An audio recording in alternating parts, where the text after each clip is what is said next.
Hello and welcome to the Spyro playthrough, and my name is Total Kermit. And I'm Dashrollrush. And originally we planned on me and Lone Ouija starting off this commentary team, but he's having some technical difficulties. As in, he just broke up with his girlfriend of 3 years, so, pity him. Anyway, this game was created by Azomniac, which are also the creators of motherfucking Ratchet and Clank. Didn't they also do Jack and Dexter? No, but they work with the same people. That's Naughty Dog. Ah. I always get the two confused because, Jack and Dexter and Ratchet and Clank, they're both pairs of people. Anyway, Spyro, yes. Anyway, the game starts off with this interesting story, but we're going to talk over it because we're doing commentary. Yeah. I mean, the story, it's pretty simple if you just follow it. I mean, treat it like a picture book. You don't need the words. Really. Basically, the dragons are talking about this nasty Gnork, or nasty Nork. I don't know where the G comes in or something. I guess it's like gnome and it's silent. Nork. But basically, they're managing to insult him on TV, and he hears about this because, I don't know, he has like a plasma screen in his basement. He's a basement dweller. So yeah, here's our conflict. He turns all the dragons into stones, and then Spyro, who is voiced by some really famous guy from Reno 911, and he sets off to rescue them. Pretty basic. Yep. Speaking of which, since we're on this voice acting thing, he voiced, what's his face? Rocco. From Rocco's Modern Life. And the Taco Bell dog. Anyway, this is our first dragon. Basically, all the dragons need to be released, and every time you release them, they're gonna give you like this little like dialogue telling you what to do and some exposition about the area you've been in. And no, just tell you funny jokes that aren't really funny because it's been years and years. Exactly, and the fun thing about this, eventually, like, you're not gonna be able to find dragons because they get harder as the game goes on. Because if it was easy to find them all, then you would have like a infinite save point to go to because that's where you also save at. So you want to tell the objective of the game, which is pretty much basic. Save all dragons. And what else? What are we doing? Collect all crystals. Damn right, it's a collectathon because that's how platformers were back up in the 90s. Yeah. It all started with Super Mario 64, collect all the stars, and then DK 64, collect all the bananas, and now with Spyro, collect all the things! All the things! They're all the gems. I don't know if they have specific names, but all the gems, all the dragons, all the hoes. Yes. Are there hoes in this game? Dragon hose.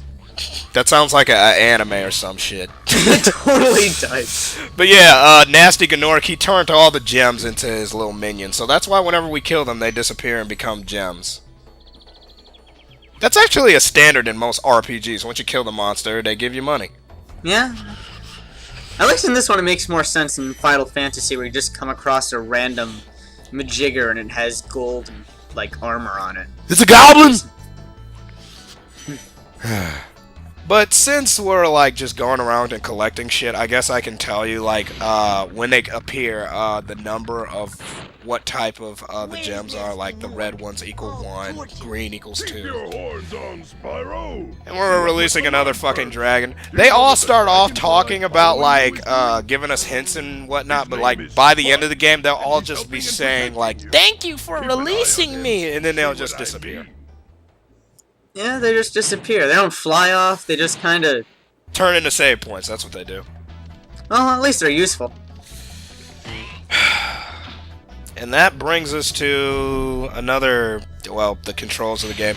So you see, Spyro, he can't fly. He can glide.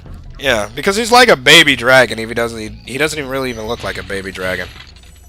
He's basically Knuckles. How the fuck can Knuckles glide in the first place? Magic. What? Magic.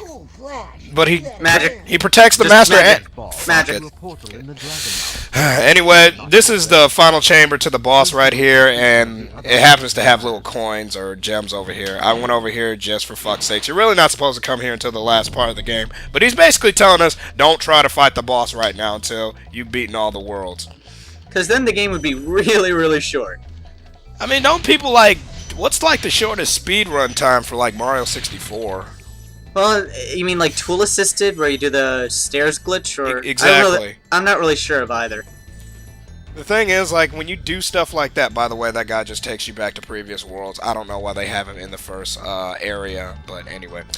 I don't know why they would have, like, such a easy way of, like, beating the game if they want you to play through it. It was a glitch, at least in Mario 64. Which I love how you played Mario 64. What else? You played Banjo-Kazooie before? Yeah. You played all those games, but you didn't play Spyro or Crash Bandicoot. I didn't have a PS1. I had a well, my friend had a 64 that I played on. Shame on you! I had a freaking Sega Saturn. It's Saturn, like the planet. Yes. Yeah. And I played Sonic Jam. How was that? It sucked. It was just a remake of all the games plus this little segment called Sonic World. How was Sonic World? Because that looks like it could be interesting. It was just basically the beta testing of freaking Sonic Extreme, which got canceled, and we need to stop talking about this. Oh yes, Spyro, Dragon. We're big Sonic fans over here. Yeah. Ouch. And no, I'm not gonna save the game, not until like I actually collect most of the dragons. Which I'm not gonna like. I could tell you what every single dragon says, because after playing this game so many times, you pretty much learn. Yeah.